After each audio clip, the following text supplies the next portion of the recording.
Salve meus amigos, tudo bem? Bem-vindo ao canal GT Car School, sou Gabriel Teixeira e hoje eu vou apresentar para vocês o Fiat Pulse 2022, modelo 2022. Vou fazer aquela avaliação bem completa, então falando dos pontos positivos e negativos para que a gente indica, mostrar também os detalhes do carro, enfim, fazer aquela avaliação bem interessante que você já está acostumado. Então por isso, se você não for inscrito ainda, por favor, se inscreva e fique com a gente até a final que vai ser bem interessante.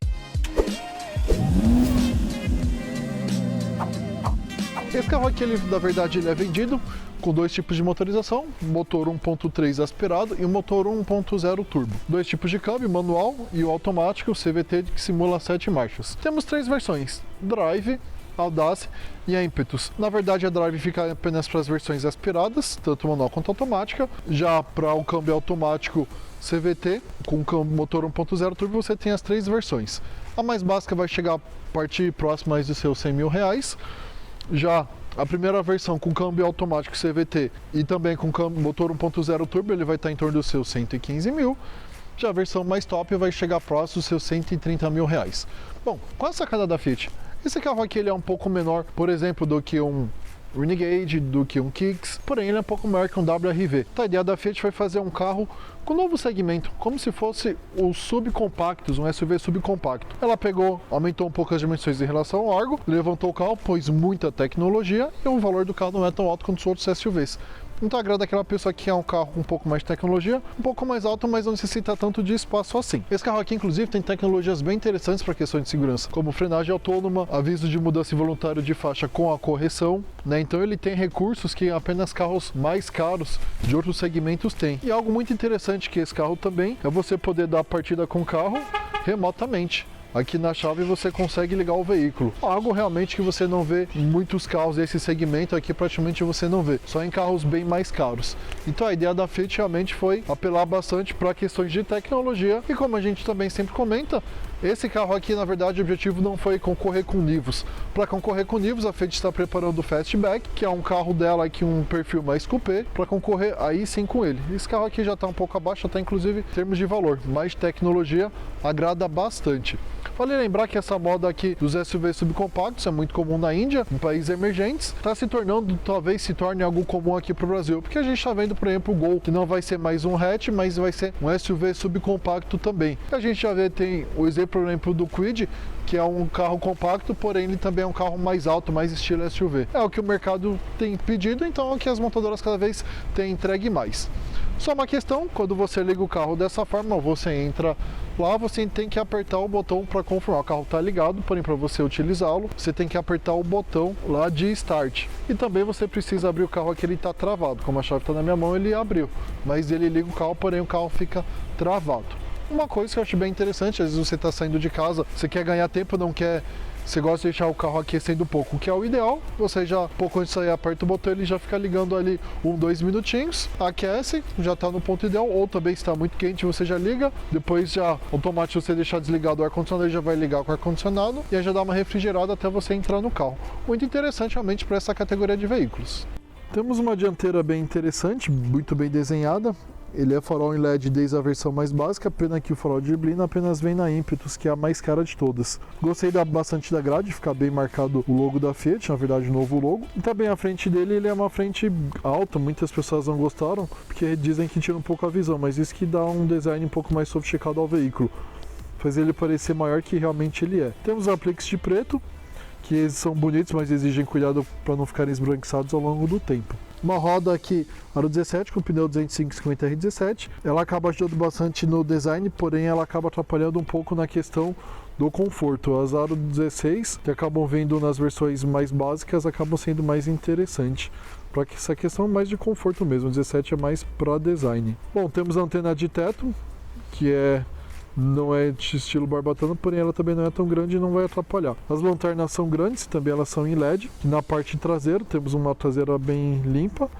Para você abrir o porta-malas, você aperta um botão que fica aqui, ou no próprio controle também do carro você pode acionar. Temos acesso então ao porta-malas de 370 litros. Muitos dizem que não aparenta ser, porque na verdade a medição que a Fiat fez dele é diferente da que foi feito no Nivus.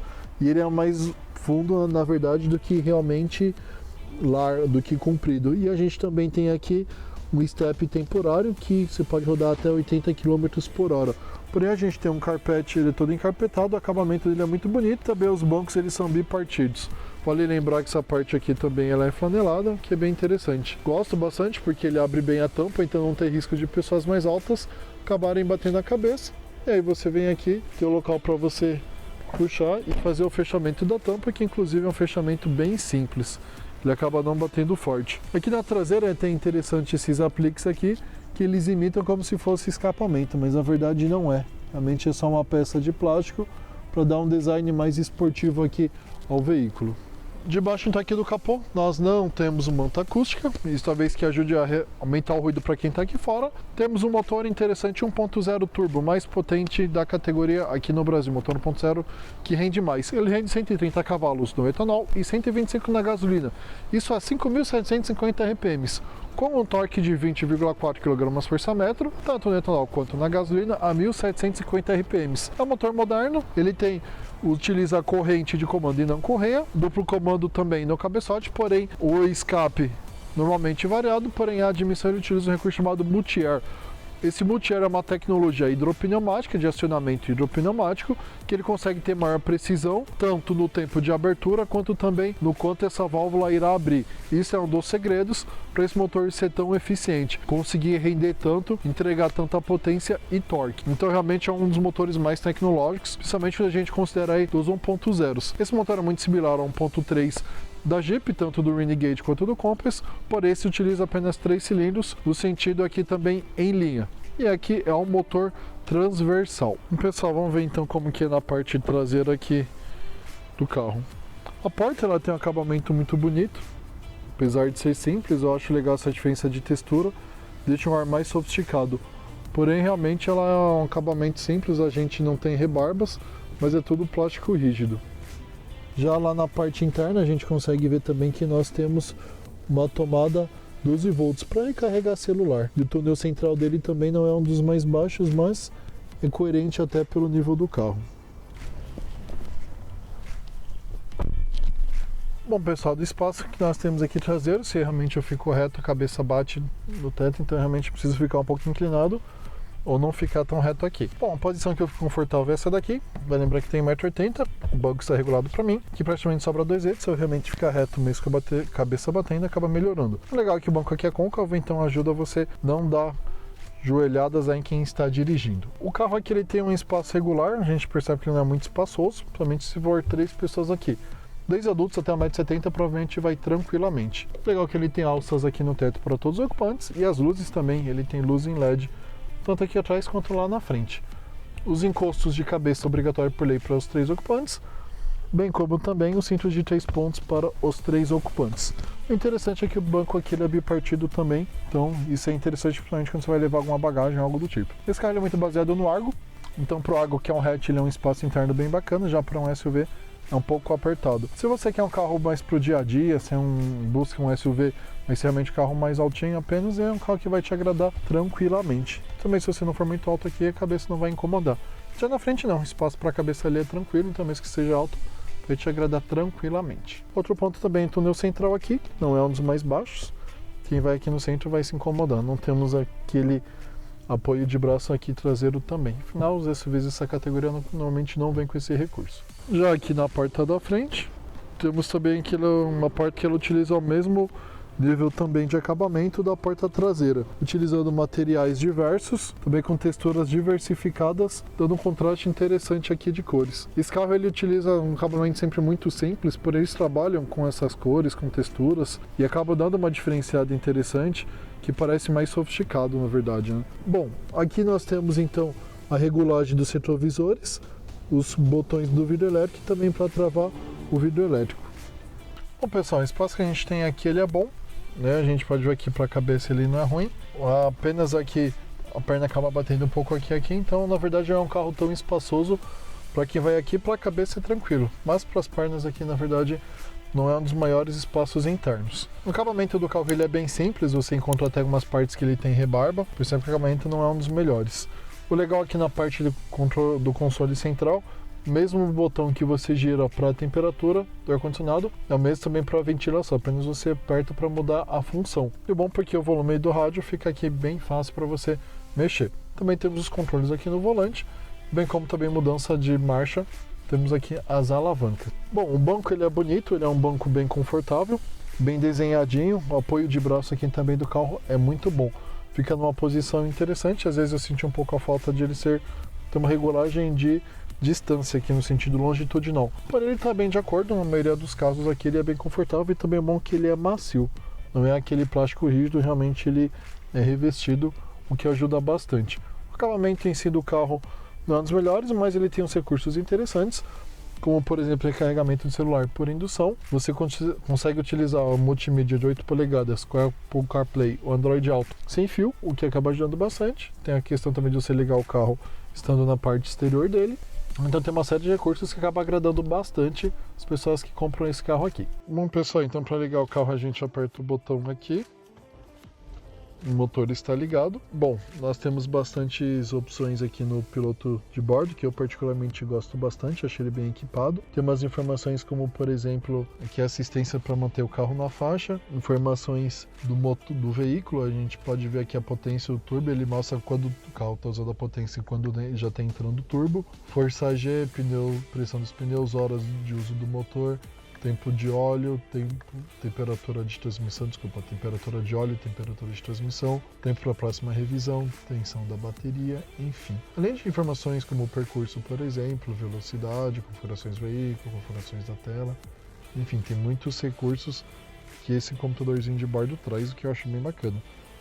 Gostei muito desse volante, a única coisa que do meu ponto de vista, essas costuras poderiam ser mais leves, eles deixaram a costura muito grande aparecendo, que incomoda quando você vai segurar, fica muito áspero. O acabamento do carro normalmente ele não é muito bom, são acabamentos com texturas diferentes, materiais diferentes, deixa mais sofisticado, porém não continua deixando ele assim, aqui mesmo, já está arriscado, um carro que está nem com 3.000 km. Central multimídia aqui de 8.4 polegadas, tem as informações principais, informações de telefone, veículo, enfim. Vale lembrar que ela é por CarPlay Android Auto e também ela não utiliza fio, o que é muito bacana para conexão. Os botões aqui da direita para o ar-condicionado, esse botão faz regulagem tanto da velocidade do ar quanto da temperatura também. No botão aqui a gente liga a central multimídia, desliga a tela, multi, controle de tração e também aqui para manter o carro na faixa. Nós temos então aqui um câmbio automático CVT, simula 7 marchas. O botão Sport fica ali no volante. Na verdade fica nessa parte aqui para você acionar o botão Sport. Voltando ao volante, aqui a gente acessa o controle computador de bordo e desse lado aqui a gente também acessa as informações do piloto automático, que infelizmente não é adaptativo. E aqui também do limitador de velocidade. Bom, aqui nós temos porta-copos, eles são simples, essa parte aqui ela não é emborrachada, porém é um pouco mais áspero que pode segurar os copos aí. Temos aqui provavelmente um porta-carteiras, outro porta-objetos, e aqui é interessante, nós temos compartimento que ele é relativamente fundo para você colocar os seus objetos aqui. Bom, temos um banco bonito também, ele é bem desenhadinho, eu gostei bastante, porém acho a espuma um pouco molenga, acho que poderia ter uma densidade melhor. A parte daqui a gente consegue ver o efeito que eles querem, que é dessa diferença de texturas, eu gostei bastante, mas isso acaba escondendo um pouco talvez a má qualidade do acabamento. Muita gente critica aqui no porta-luvas porque ele tem um desnível que já vem de fábrica assim. Também temos luz ali no porta-luvas e não é tão grande, porém é um tamanho compatível aí com a maioria dos carros. Bom, aqui a gente consegue carregar o seu celular também por indução, algo que é bem interessante. Temos então aqui o espelhinho, porém sem luz. E desse outro lado nós temos também o espelhinho que não tem nem luz nem tampa, mais simples ainda. Temos aqui também alças de acesso para todos os ocupantes, excesso para o motorista.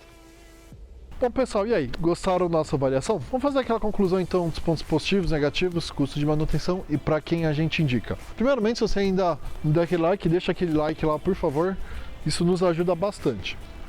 Bom, comentar então um pouco do custo de manutenção. Custo de peças básicas, amortecedores dianteiros e traseiros, pastilhas e discos dianteiros, quando tem traseiro também é considerado, mas esse carro aqui, para esse carro é tambor, velas e cabos de velas, filtros de ar, óleo e combustível, e também, quando é o caso, correia dentada, porém esse carro utiliza corrente, então já não temos esse elemento aí de máquina. Bom, Esse custo de peças aí nós temos em torno de R$ 3.300. O que pesou bastante é a parte dos amortecedores. Os amortecedores realmente eles não são baratos. Parte de disco, pastilha, parte fria é bem interessante. O custo como um todo desse kit ficou bem barato. Os amortecedores eu achei um pouco mais caro do que alguns outros SUVs.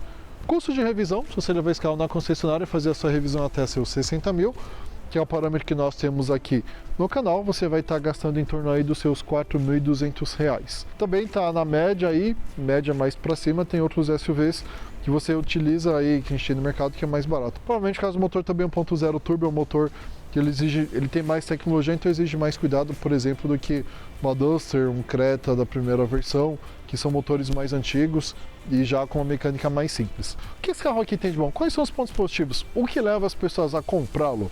Primeiramente, o motor dele, um motor muito potente, é o motor 1.0 mais potente vendido aqui em nosso mercado. Realmente ele usa muitas tecnologias, praticamente os motores mais tecnológicos que nós temos da atualidade.